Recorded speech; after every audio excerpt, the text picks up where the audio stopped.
հաշվի առնելով Ռուսաստանի վառելիքի շուկայում վերջին սահմանափակումները, մատակարարման ռիսկերին վերաբերող զարգացումները, նաև մեր տնտեսագետների գնահատականները, որ մեր ներմուծումը շուրջ 90%-ով Ռուսաստանից է արվում, կառավարությունը արդյոք ունի գնահատական բենզինի դիզվառելիքի հնարավոր դեֆիցիտի կամ գնային կտրուկ տատանումների վերաբերյալ եւ ինչ կանխարգելիչ քայլեր են նախատեսվում ներքին շուկայում կայունությունն ապահովելու համար։ Շնորհակալություն։ Հիմա տեսեք, որ ասում էի անկախությունը քչերից կախվածությունը փոխարինելն է շատերից կախվածությամբ ինչ նկատի ունեի։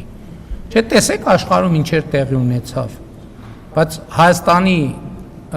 նավթամթերքի շուկայում տեղի չունեցավ այն ինչ որ նախկինում տեղի էր ունենում, երբ որ ինչ որ մեկը փռշտում էր,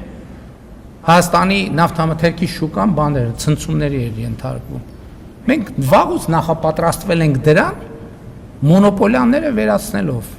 Եվ Հայաստանում այսօր տասնյակ բենզին ներկրողներ կան, նոր ներդրումներ կան, նոր բենզալցակայանների ցանցեր կան, հներն է գործում են, եւ շուկայական կարգավորումներով այդ հարցը կարգավորվի, մենք համոզված ենք։ Շնորհակալություն։ Չէ, գնի բարձրացումը գլոբալ վիճակի հետ է կապված, այսինքն նավթամթերքի շուկայում գների գլոբալ ազդեցությունից մենք չենք կարող զերծ մնանք։ Այլ բան, որ հիմա մենք նաև տեսանք Պարսից ծոցում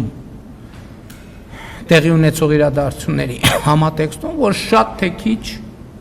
թե քիչ բալանսավորված է։ Այդ մարդիկ, որ հայրենասիրական մղումներով ասում են, վայ Ադրբեջանից